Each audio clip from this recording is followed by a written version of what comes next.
Finally, oh finally, good comedy is back. Seth MacFarlane, you sure know how to entertain people, man. I love you for that. Now, I am a huge fan and lover of the first two Ted movies.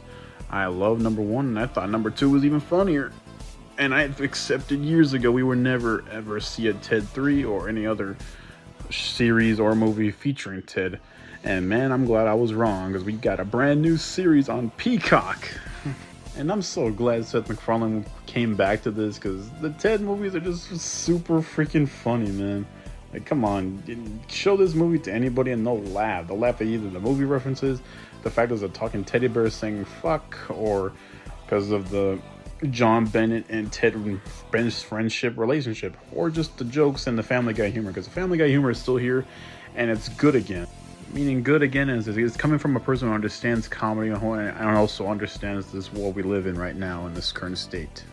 But it doesn't need to. This series is set in 1993, John and Ted's early days, and it's showing, yeah, you were in 1993, let's act like it.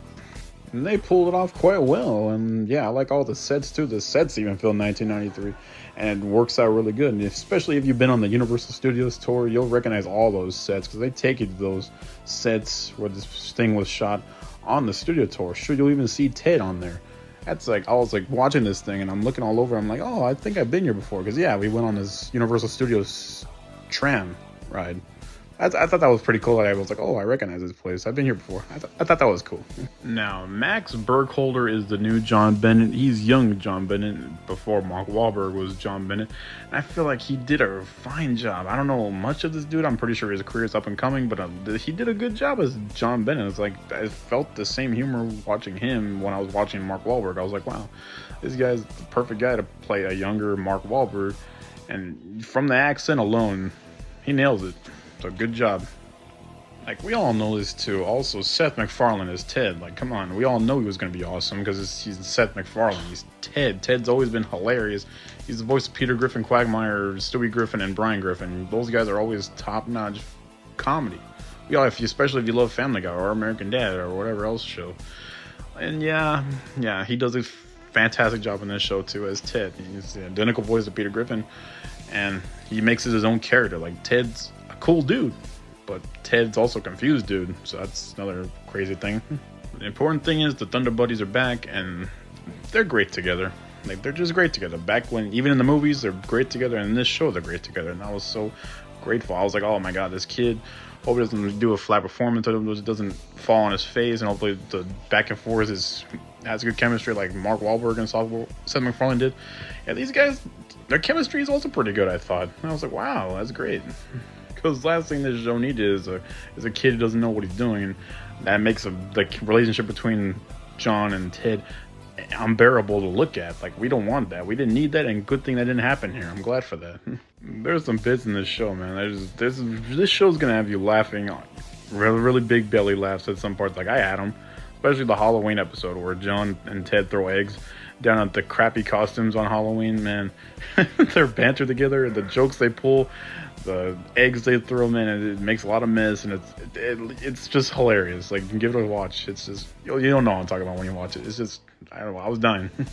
Even the mom and dad, I thought the mom and dad were fine. You know, they're played by different actors than they were in the movies, but I thought their relationship together was a weird one, that's for sure, because the dad's an asshole. He's a complete douchebag, and man, well, yeah, I'm not gonna spoil that for you, but yeah, he deals with some stuff too.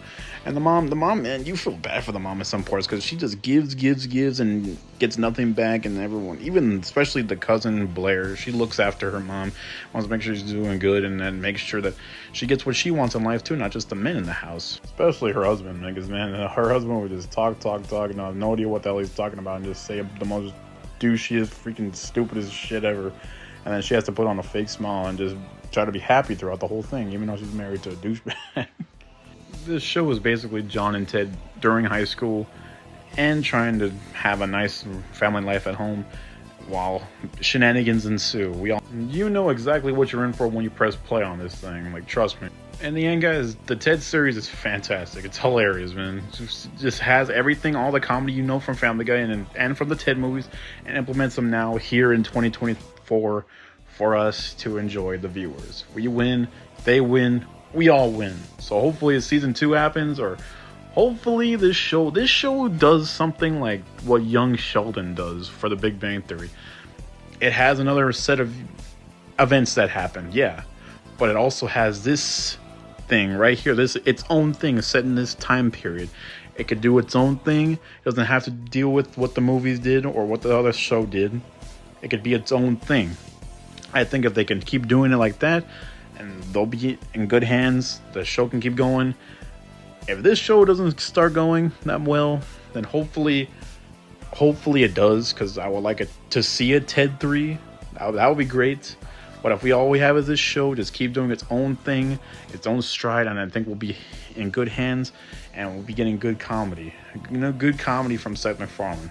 Because that's all I want these days. In 2024, the comedy movies are in short supply, and most of them don't land at all. And then sometimes you have gems like this show that gives you great comedy, great laughs, and great stories too. That's all I want. Because I love to laugh. It's one of the best things in life for me. I love to laugh. I saw this, laughed my ass off, and you will too. So give this show a chance. Get Peacock and watch this. Then as soon as you're done, bounce. Or if your friend has Peacock, get it. Give this show a chance. Go over there and binge this with them. It's a nice binge, especially for you and your friend. You're gonna laugh your asses off so many times during this. Okay, now Ted, you get a B. Great stuff.